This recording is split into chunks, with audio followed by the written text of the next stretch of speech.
Twitter, las noticias falsas viajan más rápido que las historias reales. Un proyecto de investigación del Instituto Tecnológico de Massachusetts determinó que los humanos, no los famosos bots, son los principales responsables de que se difunda información engañosa.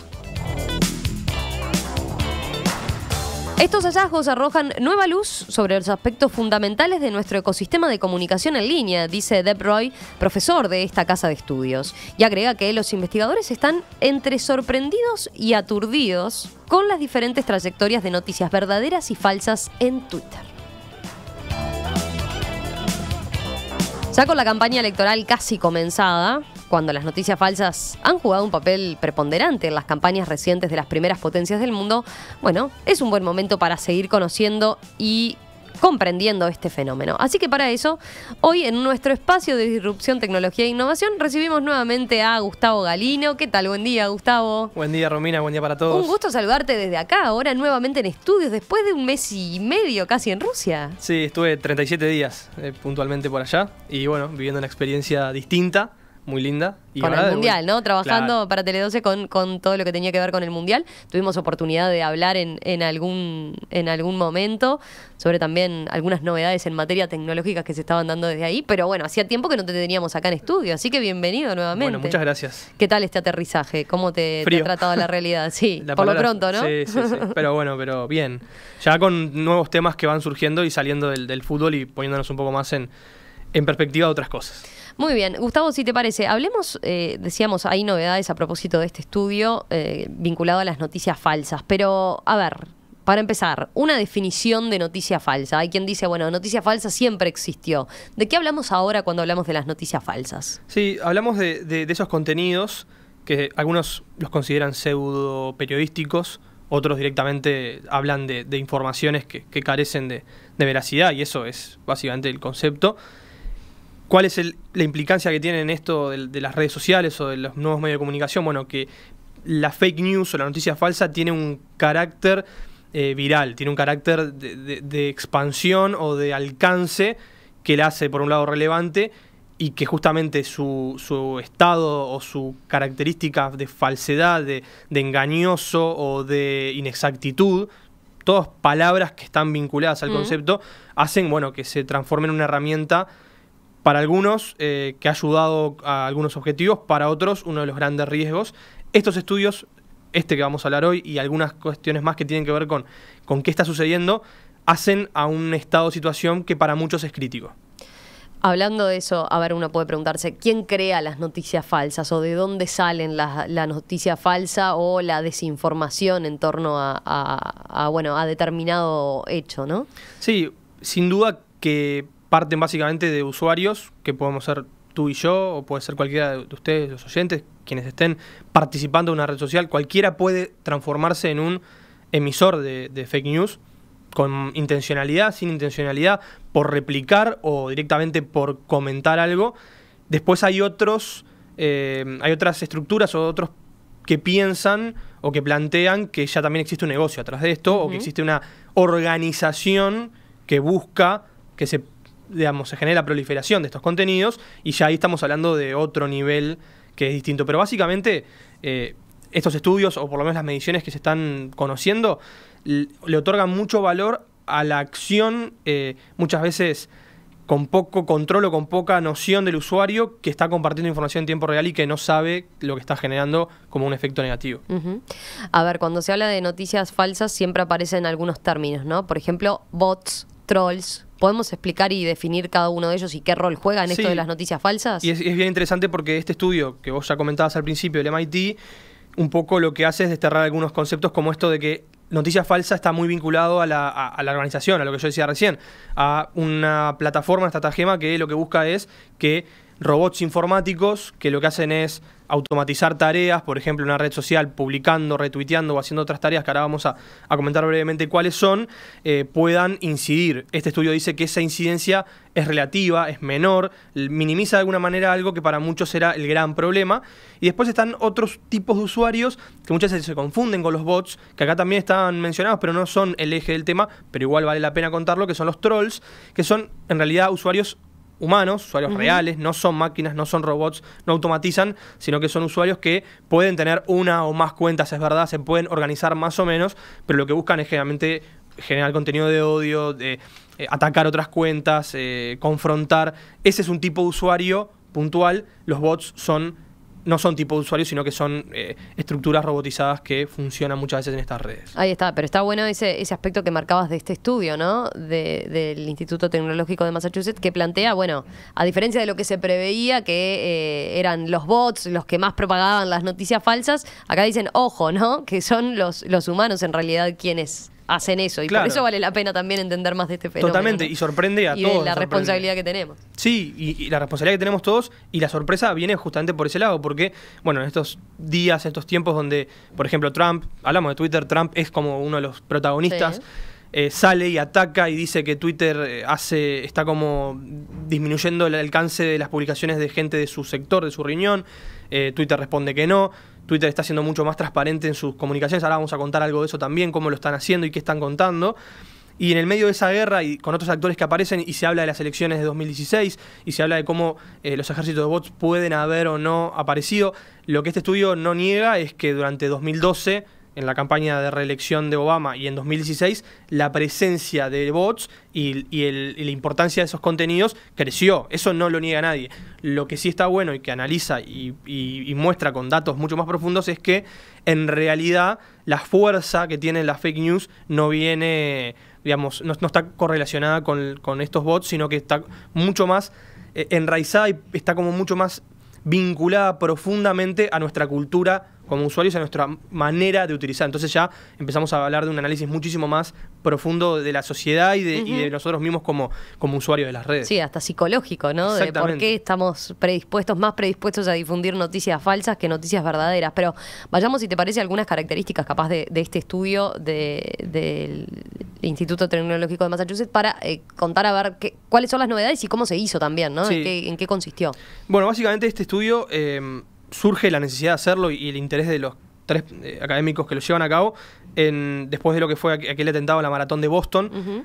Obviamente algo que toca muy de cerca a toda esta gente que estaba trabajando en el MIT muy cerca, muy vinculado a esa realidad y a todas las realidades, pero bueno, sin duda que cuando algo te toca de cerca siempre tiene ese poder de impulsarte mucho más.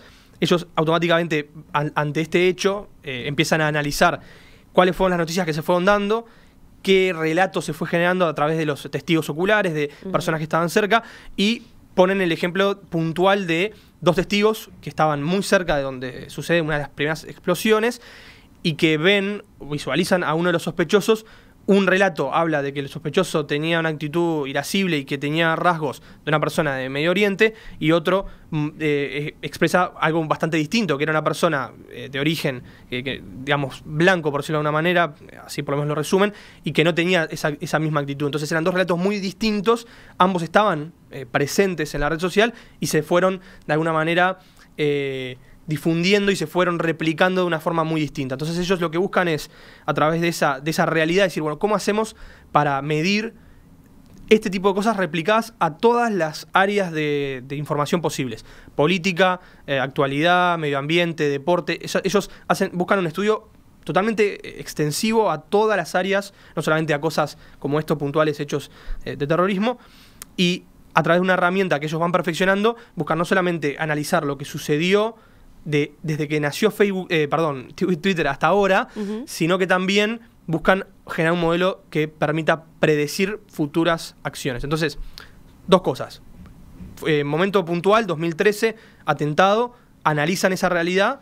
A partir de eso, le piden un permiso a Twitter para acceder a todo el archivo desde 2006, creación de la red, hasta 2017. Este acceso no lo tiene cualquiera.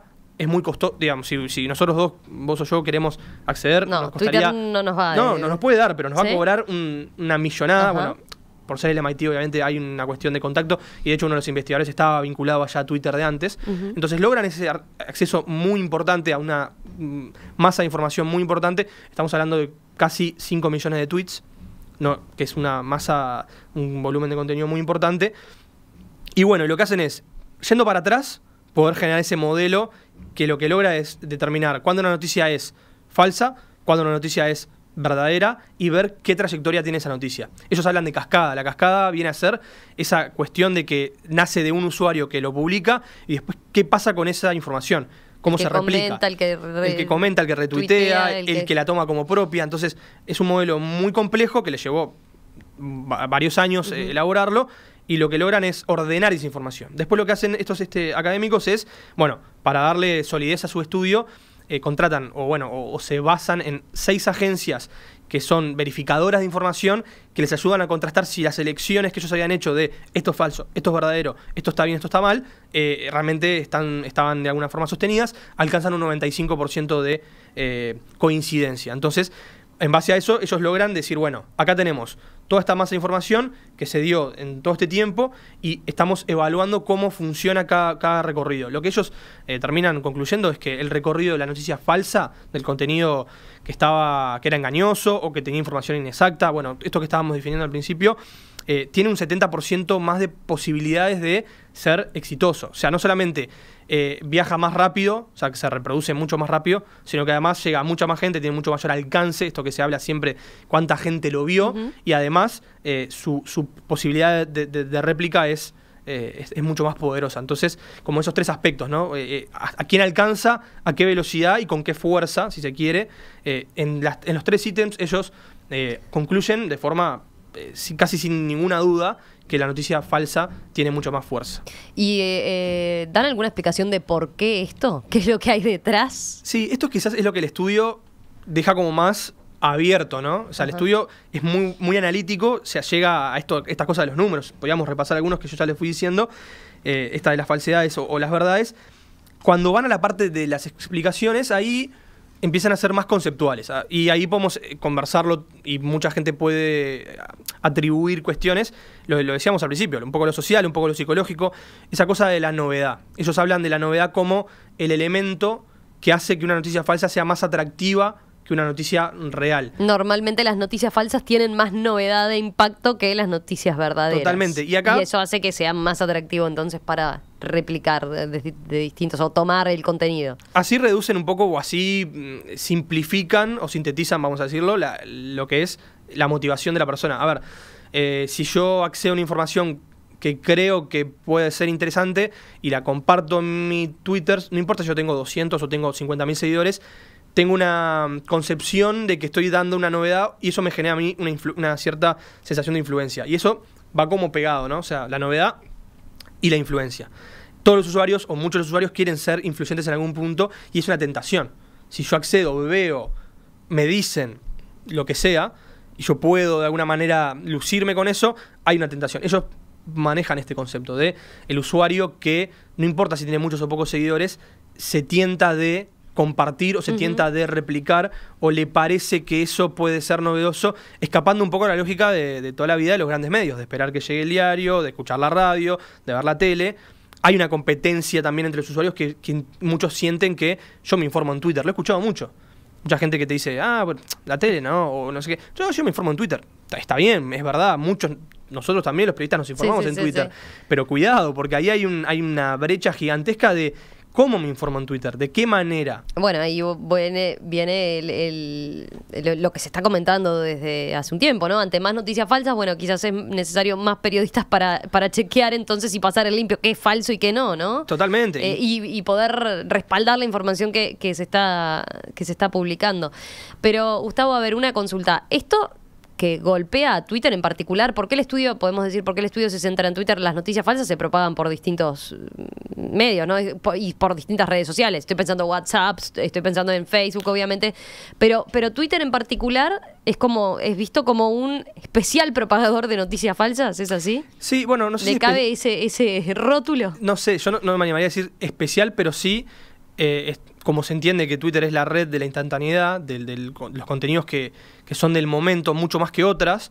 Y donde hay más noticias, ¿no? Y donde hay más... Exacto, donde hay otro peso de noticias. Y de los actores que participan. Lo nombramos a Trump, que hay que nombrarlo siempre, porque si hablamos de Twitter, Trump siempre está.